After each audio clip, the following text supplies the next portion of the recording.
அன்புள்ளம் கொண்டவர்களே, சிறந்த தலைவர் யார் என்ற உணர்வின் அர்த்தங்கள் இன்று வார்த்தை வழியாக நமக்கு ஒரு புரிதலை கொடுக்க ஆண்டவர் அழைப்பு விடுக்கிறார். சிறந்த தலைவனின் எண்ணங்கள் எப்படி இருக்க வேண்டும்?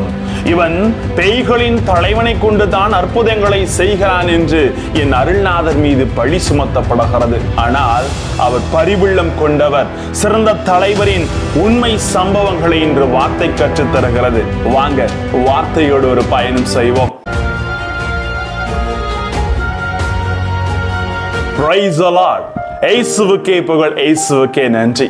இறைவனின் அருட்கரமும் இறையாசீரும் உங்களோடும் உங்கள் குடும்பத்தோடும் முழுமையாக தங்கிட உங்களை நான் வாழ்த்துகிறேன். அன்பார்ந்தவர்களே, ஒரு சமூகம் மிகவும் அவசியமானது போதுமான பொருளாதாரம் அல்ல, மாறாக நல்ல வழிநடத்தும் சிறந்த தலைமையே அவசியம். அந்த தலைமைக்கு மிகவும் அவசியமானது என்ன? ஒரு தலைவனுக்கு சிறந்த பண்புகள் என்ன என்று பார்க்கின்ற பொழுது அறிவு, பரிவு, துணிவு, பணிவு, இந்த 4 தலைமை பண்புகள் தேவை. இதில் மிகவும் முக்கியமானது இந்த மனிதன் பரிவுள்ளத்தோடு இருக்க வேண்டும் உணர்த்தப்படுகிறது. இதனால் தான் இன்றைய நற்செய்தியில் 9ஆம் அதிகாரத்தில் நாம் வாசிக்கின்ற பொழுது, திரண்டிருந்த மக்களை அவர் கண்டபோது அவர்கள் மீது பரிவு கொள்ளுகிறார்.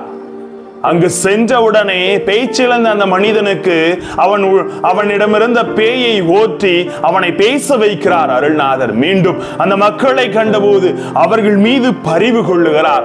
இந்த பரிவுள்ளம் தான் மனிதனை உருவாக்குகிறது என்று அவர் கற்றுத் தருகிறார். ஒரு நல்ல நிர்வாகம் உள்ள தலைமை இல்லை என்றால் அந்த சமுதாயம் அழிந்துவிடும், முற்றிலுமாக கரைந்து போய்விடும். இதுதான் உண்மையின் யதார்த்தங்கள். அன்பார்ந்தவர்களே, ஒரு சமூகம் எப்படி வேண்டுமானாலும் இல்லாமல் வளங்களே எதுவும் இருந்துவிட்டாலும் நல்ல தலைமை இல்லை என்றால் அனைத்தையும் இழந்து மிகப்பெரிய வறுமை நிலைக்கு அவர்கள் தள்ளப்படுவார்கள். இப்படித்தான் இந்த மனிதர்கள், இந்த மக்கள் இருக்கிறார்கள் என்பதை உணர்ந்து அவர்கள் நன்மை செய்ய இவர் ஒரு சமூக சீர்திருத்தவாதியாக மாறி ஆற்றலோடு செயலாற்றுகிறார் அருள்நாதர் இயேசு. தொடக்க நூலில் நாம் வாசிக்கிறோம், எகிப்து நாட்டில் பார்வோன் மன்னன் ஆட்சியில் 7 ஆண்டுகள் பெரும் பஞ்சம் வருகிறது. 7 ஆண்டுகள் நிலம் செழிப்பாக விளைகிறது. இதை எப்படி உணர்வது, இதை எப்படி இதிலிருந்து தப்பிப்பது என்று அவர்கள் இருக்கின்ற பொழுது, யாக்கோபின் மகன் யோசேப்பு எகிப்து நாட்டில் ஆளுநராக உயர்த்தப்படுகிறார். 7 ஆண்டுகள் விளைகின்ற அந்த செழிப்பான தானியங்களை அவர் சேர்த்து வைத்து பஞ்ச காலங்களிலே இவர் பரிவோடும் தெளிவோடும் துணிவோடும் அறிவுமிக்கராக பணிவுள்ள நிலைமையில் இருந்ததால் 7 ஆண்டுகள் சேர்த்து வைத்து வறுமை காலத்திலே அவர் அனைவருக்கும் உதவுகிறார், மற்ற நாட்டினருக்கும் உதவ முன் வருகிறார். இப்படித்தான் ஒரு மனிதனின் தலைமையில் பரிவு இருந்தால் அங்கு மாற்றங்கள் இருக்கும் என்று ஆண்டவர் சொல்லித் தருகிறார்.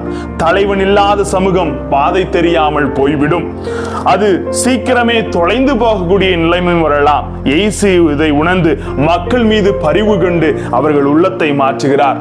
ஆகவே மந்தையை நல்ல முறையில் பரிவுள்ளம் கொண்டு வழி நடத்த அறுவடை மிகுதி, வேலையாட்களோ குறைவு. ஆகையால் தேவையான வேலையாட்களை தமது அறுவடைக்கு அனுப்புமாறு அறுவடையின் உரிமையாளரிடம் மன்றாடுங்கள் என்று அவர் கற்றுத் தருகிறார். என்னை குடும்பத்திலையும் குடும்ப தலைவன் செய்ய வேண்டியது பரிவோடும் துணிவோடும் தெளிவோடும் அறிவுமிக்கவராக இருக்க வேண்டும். அப்போதுதான் நல்ல தலைமை உருவாகும், வழி நடத்துவதும் சிறப்பாக இருக்கும் என்று உணர்த்துகிறார். கலாத்தியராகும் 6:2 சொல்லுவது போல, ஒருவர் மற்றவருடைய சுமைகளை தாங்கிக் கொள்ளுங்கள், இதுவே கிறிஸ்துவின் சட்டத்தை நிறைவேற்றுவதற்குரியது. சுமைகளை தாங்கி பரிவுள்ளம் உள்ள மனிதர்களாக வாழ முற்படுங்கள். மத்தேயு 5:7 சொல்லுவது போல, இரக்கமுடையோர் பேறு பெற்றோர், ஏனில் அவர்கள் இரக்கம் பெறுவார்கள் என்ற இரக்கமும் பரிவு உள்ளமும் ஒரு தலைமையை உருவாக்குகிறது. இதுதான் குடும்ப வாழ்க்கைக்கும் சமுதாயத்திற்கும் மிக முக்கியம் என்று வார்த்தை உணர்த்துகிறது. செயல்படுவோம். ஆசிரியர் என்றென்றும் நம்மோடு. ஜெபிப்போமா.